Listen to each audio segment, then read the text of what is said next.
right, everybody. Well, welcome back to another episode of the Blazer Victory Podcast. John Duncan here, and of course, I'm joined as always with my co-host Jimmy Marion and Darian Smith. And guys, it's Senior Day this Saturday as UAB welcomes in 3-7 Temple to Protective Stadium. The game will kick off at 2 p.m. Central Time, but if you can't make it, it will be streamed on ESPN Plus. Before we get into actually previewing this matchup, Darian brought up a good point that we need to read off these 11 seniors that are playing for the last time in Protective Stadium with a UAB jersey on. And guys, we've seen the Twitter DMs, the replies on Twitter and message boards, Facebook groups. We know that everybody is upset with how last Saturday went in Annapolis. Yeah, UAB's not going to a bowl game, and they're not going to be bowl eligible for the first time in over a decade. But if you can get out to Protective Stadium this Saturday afternoon to honor these seniors, and I'm just going to read off these 11 seniors: Demetrius Battle, Skull Jermaine Brown Jr., Nakia Eason Jr., Michael Fairbanks, Tyreek Howard, Fish McWilliams, Tajon Palmer, Matt Quinn, Samario Flip Rudolph, Will Sorrells, and Keandre Swoops. Guys, we hear our listeners all the time texting us, DMing us, and you see on message boards, everybody is upset. But I strongly recommend, if you can, to get down Protective Stadium. And I totally get it. Hey, if you don't want to go and you want that to be your message, good for you. That is fine. And we can respect that. But we are urging, because if you're listening to this podcast, you're a diehard UAB fan right now, because we've lost a lot of the casuals this season. 3-7, like I just mentioned. But if you're listening to us right now, please show up at Protective Stadium to cheer on at least these 11 guys on the field for the last time as a UAB Blazer. Darian, what do you have to say? Will Sorrells, I didn't know he was a senior. Yeah, well, I think they're honoring him because I do not. Hey, correct me if I'm wrong, but I do not believe he is coming back next year. Okay, well that sucks. Yeah, I I thought know. he He I improved thought over he the built year. his Yeah. like he improved over the year. I think he's like a good rotation player, but hats off to Will. I know he's been around the program for a while, and I know he's worked his way onto the field. So him and his family, they got our respect. So many of those guys, I feel like we've grown with over time, like Fairbanks and Fish and Skull, like these guys, Samario, these are guys that done put so much into the program. And I know I tweeted out, hey, if you need to disconnect for a while, do so for your mental health. But it's different. I'm not saying don't support the team. I just didn't want. I know how the fluctuation of a season, the disappointment of seasons can actually really affect the fandom of of a team. I don't want people to just take it too hard. At the end of the day, it's just a game. It's just a game, y'all. That these guys have really put everything into. You think they wanted to? You think they wanted to be 3-7 right now? They wanted to win more than we wanted them to win. They put in a lot of off-season grind. A lot of these guys have next level aspirations. So it's just they put so much into this program, right? And as a fan, you always honor that. So I wish I would be able to go. I'll be at another football game. My daughter got a cheer, and then Sunday she has the competition. It's always something that's like, but I'll be watching like always. I'll always be supporting the guys. I don't care what the outcome is. I'll support any player that put on their green and gold, especially the ones that has put in the years that they have. Yeah, I was going to joke and say that we've officially reached the 2-week notice stage of the UAB football season.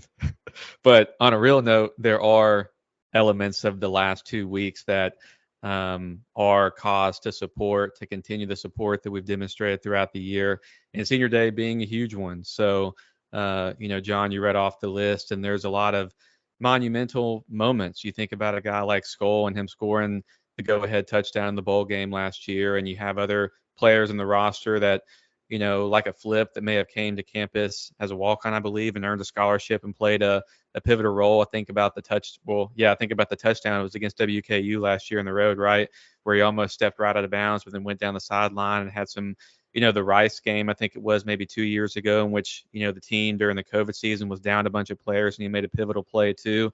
Will Sorrells, we talked about him and his contributions this year, surprisingly, and hopefully he will be a player that we hope will return and continue to make contributions. There's so many guys to name. Nakia Eason's been such a pivotal, third down, screaming off the edge guy, getting sacks, and a leader for this UAB defense. And I feel like Michael Fairbanks has been here for a long time, and he played as a true freshman, if I recall right, if not as a redshirt freshman, and made plays back when we were at Legion Field. Fish has been a team captain and leader. Tajon Palmer's had a big senior season. Has been here for a few years. Swoops. We just talked about how big of a game he had this past game. So I can't name everybody, but there's certainly a lot of players that deserve the support, and hopefully we in combination with the team and the staff will be able to send them out with a win on Saturday. Yeah, definitely hope so. And I mean, in a few days, you're going to see a piece that I did with Ron Wallen, who does a great job covering Temple for 247, Al's Daily. In the piece, I kind of talk about which one of these teams wants it more. I mean, they're both 3-7. There's no hopes at bowl eligibility for either one of these programs, and you're kind of just battling for pride. And with it being senior day, UAB is fighting for these seniors to let them come out on their last game at Protective Stadium to come out on top and get the dub. But again, hopefully everybody can come out this Saturday at Protective Stadium. It is at 2:00 Central Time, so come on out. But if you cannot, the game will be streamed on ESPN+. But let's go ahead and just jump into just previewing this Temple team. I mean, we've kind of watched film these last few weeks in scouting our opponents, like Navy last week. I watched a great deal of that film between Navy and Temple. And then, a few weeks ago, UTSA, I watched a film with Temple and UTSA. Guys, all disclaimers aside, like I came into this when I reviewed the film thinking that UAB's not going to get it done. But the more you look at the film, and no disrespect to Temple, but I feel like Temple's a team that they're trying to find their way and find their identity as well as UAB. They do have a hell of a quarterback, E.J. Warner. The last name, if you're listening, yes, that is Kurt Warner's son. He's been battling some injury this year. He was out a few weeks. But the last couple games, he's been on. But he has 19 touchdowns. That's 2 more than Jacob Zeno has. Over 2,400 yards passing. But Jimmy or Darian, when you look at the film for E.J. Warner, he's kind of a small guy. But what pops off to you when you look at film of this quarterback for Temple? Well, for me, he is the team. He is the guy to me. He is their great equalizer. He's a guy that I look at. I'm like, he's a candidate for the transfer portal. And I say that because Temple has a very poor offensive line. And no matter what film that you look at, you see him making plays despite. Like, you look at UTSA or you look at the game versus Navy. Navy was bringing heat, and a lot of times there was some miscommunication, and EJ was still getting the ball off and completing it down the field. And I've seen all the film I've seen of Temple. I've seen this dude take way too many hits. Like, they depend on him. When he was out and he was injured for a while, there was no motion on their offense. Like, there was nothing really going on. Their backup quarterback is more of a running guy, and they just weren't the same team at all. But to me, E.J. Warner is the end-all, be-all for their offense. Their running backs are versatile. Like, they can catch out the backfield, and they can do some things. They can run sometimes. They're pretty good runners. You can't really tell because I don't think their offensive line is good at all, And I spoke about that on previous podcasts. I talked about one of their guards. I was like, this dude is terrible, But But he is their great equalizer. They do have some pass catchers that can catch the ball. They're one of those up and down teams. I don't know what we're going to get from Temple. I think it sways in our favor because we're at home. We're not on the road. We haven't won on the road all year. But I'm not really sure what you're going to get from him. I do know that EJ Warner he's really that deal. If you put him, I really want to see him behind a good offensive line. I think he's really, really good. He's a really good player. But like I said, Temple will be on the road. They're not as effective on the road. And I think we'll be able to get after him. Every team I've known has got after him. He always take hits. He does. He make plays despite, and he will do that. It's going to be a couple times where it's going to be that close. He's going to manage to get the ball out for an 8-yard gain when you think it could have been a strip sack or something like that. I'm just like, man, like how much punishment can this dude take because their running game isn't consistent. But and I think we'll get after him. I think we'll be dialed in more. It's the under the seniors. We're at home, so I do expect us to play well enough to beat Temple.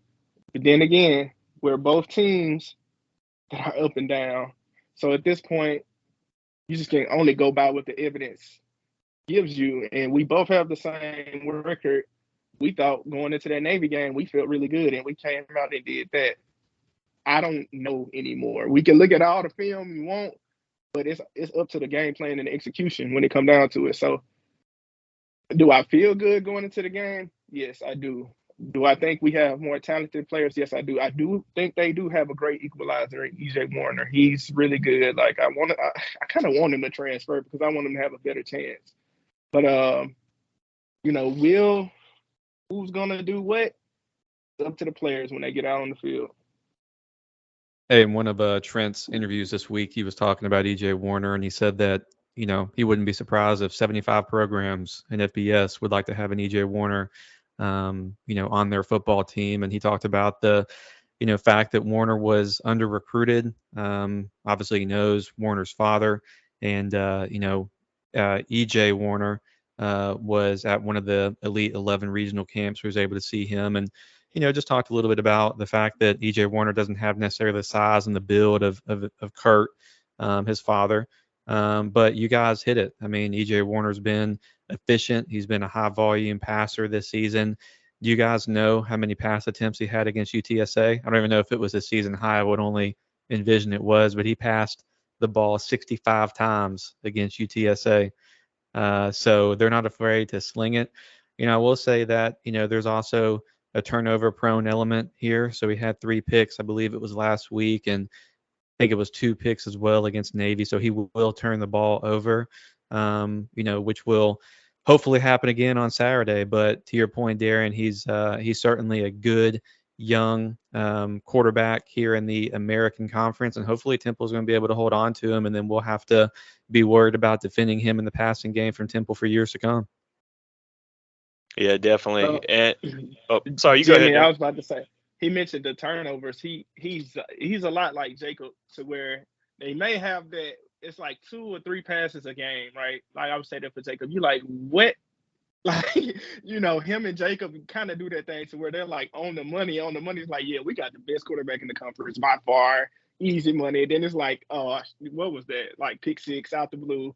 And him and Jacob do. I don't get it, and we're all kind of witnesses to it. It's not like you're holding your breath because you look at the completion percentages and you look at all that. I know EJ throws it down. He throws it downfield more than Jacob do, but they are both really, really, really good quarterbacks with these 2 to 3 plays a game. It's like, I don't understand what we were doing right there.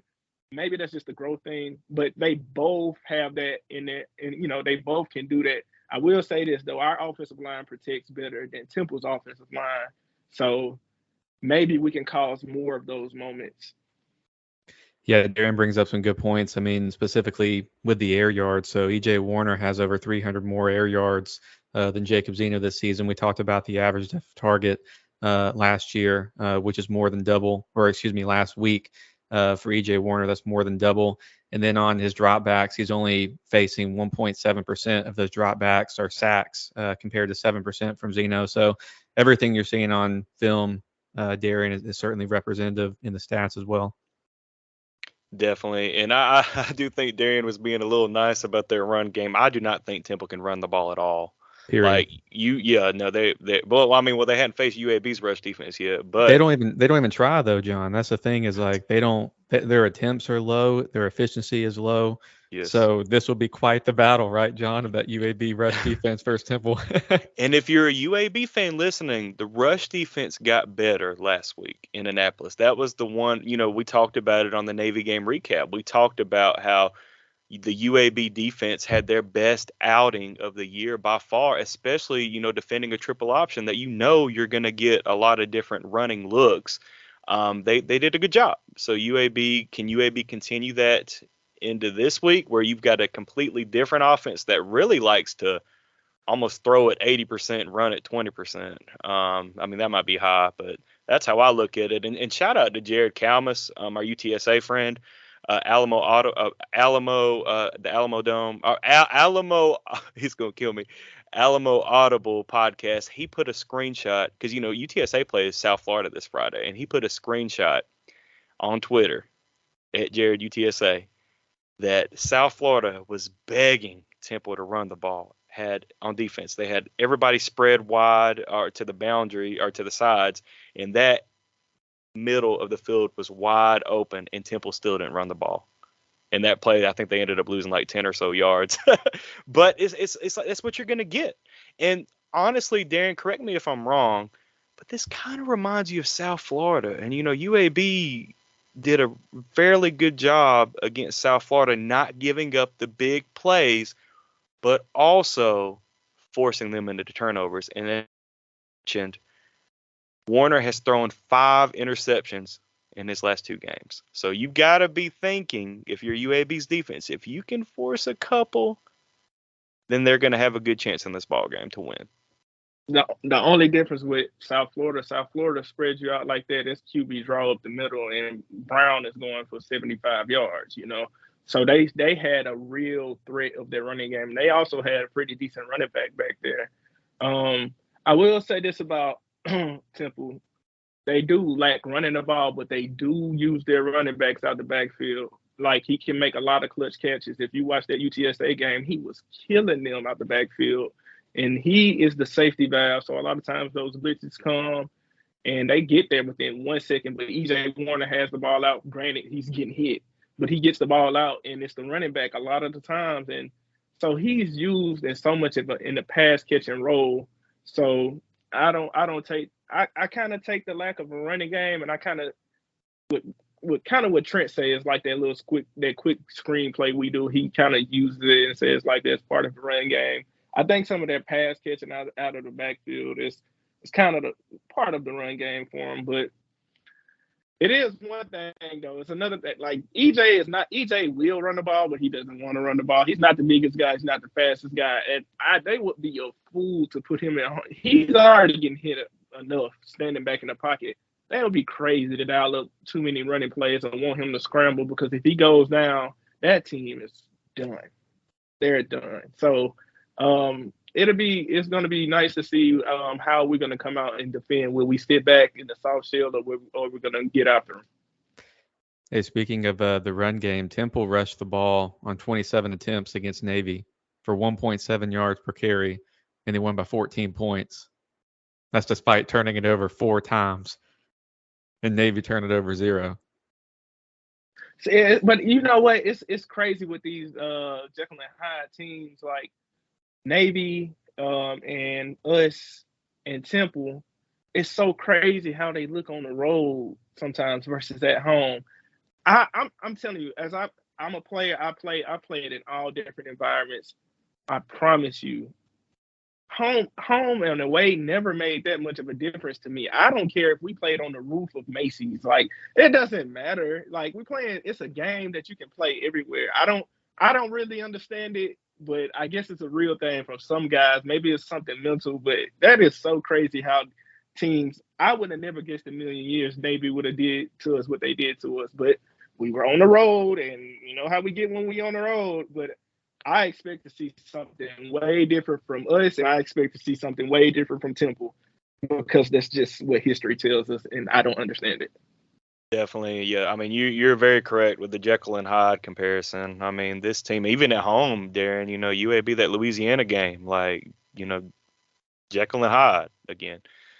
Well, kind of flipping over because we're 20 minutes in, we need to flip it over to the Temple defense. Looking at that front, that defensive line earlier in the year, I was not impressed at all with that defensive line, and we've kind of talked about, and we talked about it kind of in the Navy preview, that Temple's defensive line got really, or got more, got better compared to earlier in the season when we watched the film of that, UTSA game, per se.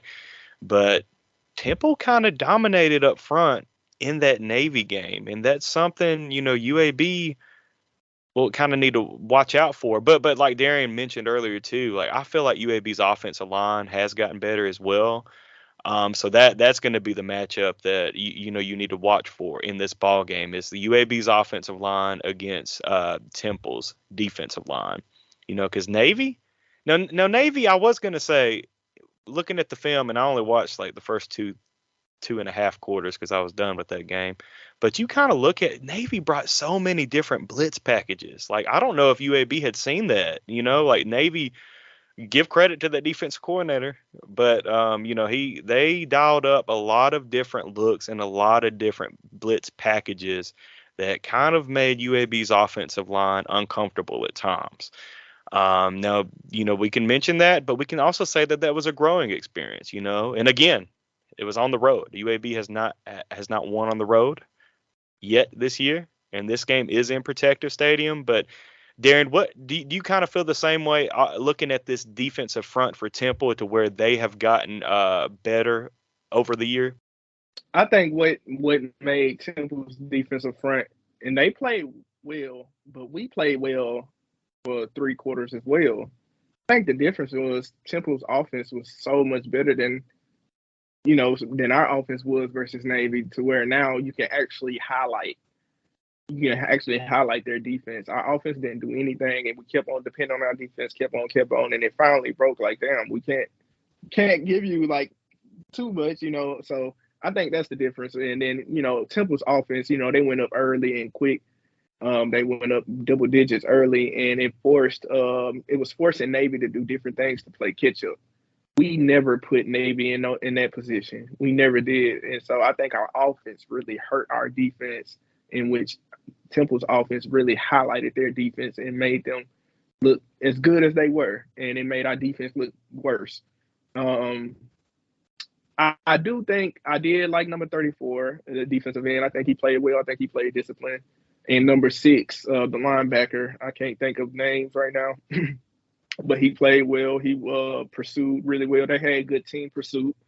I think number 6 has some individual talent to him. I didn't really see anybody else. Like I said, 34 was just discipline. I didn't see anything that just like made me pop out, because all the previous games I saw at Temple, that defense didn't look so hot. I can say the same thing about our defense, So who knows? I think at this point, when it comes to the defenses, especially with our offenses too, who's going to show up? You said it in the beginning of the episode, John. Who wants it more? I think Jimmy was able to send us a point, and I'm gonna give the clean version of it. But Skull said, "Forget a record. I want to win." And I thought about it. He made a post about it. And I thought about that for a while, and I'm going to assume that he's talking about for the rest of the year. He's saying, forget the record. He wants to win. He don't care about the rest of it, So I think him and guys like Eason this is their last time at Protective, man. And I feel like they want to go out with a bang. So all that to say is, we watched all the film. Both of these teams, you don't know what you're going to get. Who wants it more? Who's going to be doubted? It's going to be all about leadership. It's going to be all about leadership and what the players want for themselves. That's what it's all come down to. I don't care if it's 2 people in the stands. If you want to win this game, you will, because both teams don't have anything to play for, right? I put the air quotations. Do you want to win the game or not? So we'll see. Yeah, I think to answer your question, John, about the Temple defensive line, they certainly have shown improvement when you look at the stats in the past 2 weeks. And when you look at the difference in their wins versus losses, something as simple as, in their 3 wins, they're averaging just over 4 sacks a game compared to just over 1 in their losses. And when you look at even the tackles for loss statistics in their wins, which is 3 games, they have 19 total. In the other 7 games combined, they have 20. So when their defensive line is playing well, they're winning games. So that's going to be certainly something to watch out for this week. And Darian Has mentioned it both of earlier. those games are both of those games at home? You said the last 2 weeks. They played It was at South Navy at Florida. home and then at South Florida, right? So At South Florida, interesting. yeah, I looked at that earlier. I think South Florida had an announced attendance of right at 30K. I didn't watch the game, but with that being said, Darren, you mentioned earlier about just the wide variance of these teams' performances, and you look at Temple, in their 7 losses, they're allowing over 500 yards a game. Opponents are converting over 50% in third downs, and they're giving up over 43 points per game. And then you look at those 3 wins. One of those, I believe, against an FCS opponent, but they're allowing only 16 points a game, 262 yards compared to 509, and opponents are converting at 24% instead of 53. I mean, those are just like all across the spectrum. So it's either on or it's off, and that was hard for me when I was just looking at a few things. Is like, man, the performances are just here, there, and everywhere. And so I do like that you started off, John, was who's going to show up in this particular matchup. Hopefully, we won't see a reappearance of the John Duncan meme from the Navy game. So that's all I got to say. And hey, and shout out, we talk, good things about this UAB offense all year. Yes, Saturday in Annapolis was a dreadful performance where UAB did not get a single touchdown. But this offense has been good all year outside of that one game. And let's hope that the UAB offense, Tayshawn Palmer can go off on senior day, Skull can go off on senior day. We can get Jacob Zeno going in the right direction again. And I say that, because it's easy to be doom and gloom to instantly react. Like we still took 24 hours and still recorded that Navy game recap Sunday night, and we were still upset. But it's important to look at the overall picture of this offense and what they've done all season. And that speaks volumes, too, because you look at Alex Mortensen, he's up for the Broyles Award. He's a nominee for the Broyles Award. This offense has been prolific. We just need to get it prolific again this Saturday against Temple. But guys, so I guess it's time to go ahead and move into predictions since we are almost at the 30-minute mark. This is the first ever meeting on the football field between UAB and Temple. And I'll go ahead and start off the prediction. I do think UAB gets it done in a high-scoring affair, 45-38. But I will toss it to Darian to get his prediction. I do think it'll be high scoring as well, probably mixed in with a couple of turnovers here and there. But I got UAB since we're going to be at home, and to Dr. Jekyll and Mr. Hyde teams. I got UAB 41, Temple 35. All right, Jimmy, what's your official prediction? Man, give me the Blazers 45, Temple 42. Oh, so exact was that the FAU score too, wasn't it? 45-42. Yeah, how many times? Yeah, how many times have the three of us all predicted a win? No. Yeah, you predicted Navy to win last week, so yeah, I feel like when we all three predicted, more than likely, it'd probably be NCAT, and we probably all predicted UTSA. Because I haven't predicted many wins. Oh, yeah. well, you weren't on the show. We had to read in your, so that don't count. That don't count. So, hey, let's go, guys. Hey, senior day, get it done. Let's get to 4-7, and then a chance to go to 5-7 the next week against North Texas. And I think the Vegas win total was 4.5. So hey, 4.5. That'll be over. You can't go to a bowl, but you can hit the over. And if they can win these next 2 games, or at least be competitive. And I was going to say with the Navy game, if they could just been competitive in all 3 games, they were not competitive against Navy, at least offensively speaking. So that was a disappointment. But let's turn it around these last 2 games, and I know they can, and go out on top. Hey, UAB Oh, go ahead, Jimmy. I was going to say UAB is 3-0 this season when Jacob Zeno throws 3 or more touchdown passes. And Temple, we've talked about it, is not good against the pass. Stop me if you've heard that before. But let Zeno rip it, man. Let Zeno rip it. I know he's not a senior technically, but get that ball out to Jermaine Brown. Let him get some receptions. Get that ball to T-Palm, to Flip. Let those guys score. Jacob Zeno gets 3 touchdown passes. We're going to win this game. Yeah, Definitely. and I really want them, especially for the offense. I really want them to play well because I'm going back on record and saying this. Jermaine School Brown is an NFL back. I've watched enough film. He's so versatile. He can do everything for your team, and he does everything 110%. He can run the ball. He can make plays. He can block. He can catch the ball. He can get yak yardage. He can get on special teams, kickoff, punt return, kick return, whatever. He does it all. Like, he's a guy with a legitimate shot. So play well for him. I don't care if you don't think you have an NFL future or not. Him and I believe Tajon Palmer will get some looks. Come on, guys. Those guys deserve it. They put in enough work. Get scored. I need him over 250 all-purpose yards. You know what I'm saying? Like, let's get these games of film for him, and let's help him get to the NFL. Definitely. All positive vibes heading into Protective this Saturday. But Jimmy, go ahead and send us out. Blazer Nation, just blaze.